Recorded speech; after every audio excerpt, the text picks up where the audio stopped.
नमस्कार मित्रांनो, मराठी मनोरंजन विश्वासाठी एक अतिशय दुःखद बातमी समोर आली आहे। अनेक लोकप्रिय मालिकांमधून प्रेक्षकांच्या मनात घर करणाऱ्या एका प्रतिभावान अभिनेत्रीने अखेर कर्करोगाशी लढा देत जगाचा निरोप घेतला आहे। वयाच्या अवघ्या 38व्या वर्षीच तिच्या निधनाने संपूर्ण कलाविश्व आणि असंख्य चाहत्यांवर शोककळा पसरली आहे। तिच्या आकस्मिक जाण्याने केवळ प्रेक्षकच नव्हे तर तिच्यासोबत काम केलेले कलाकार, दिग्दर्शक आणि सहकारीही हळहळ व्यक्त करत आहेत। ती गेल्या काही महिन्यांपासून गंभीर आजाराशी झुंज देत होती। उपचारांदरम्यान तिच्या मनात जगण्याची प्रचंड इच्छा होती, पण अखेरीस नियतीसमोर हार मानावी लागली।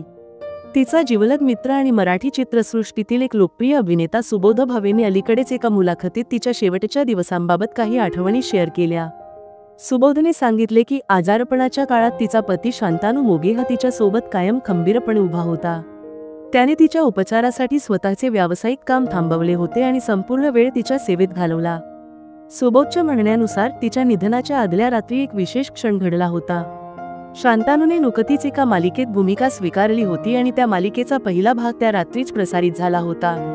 ती स्वतः खूप उत्सुकतेने तो भाग पाहत होती आणि पाहून झाल्यानंतर त्याचे कौतुकही केले।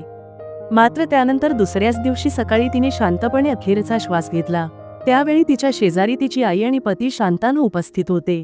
सुबोधने सांगितले की आजच्या काळात जिथे नाती टिकवणे अवघड झाले आहे, तिथे शांतानुने दाखवलेली निष्ठा आणि साथ खरंच दुर्मिळ आहे। आजारपणाच्या काळात त्याने ज्या प्रकारे तिच्या प्रत्येक क्षणी साथ दिली, तिच्या मनोबलाला आधार दिला आणि तिचे स्वप्न जीवन ठेवले, ते पाहून प्रत्येकजण भावुक झाला होता। या संपूर्ण आठवणी सांगताना सुबोध भावनाविवश झाला। त्याच्या डोळ्यांत अश्रू दाटले होते।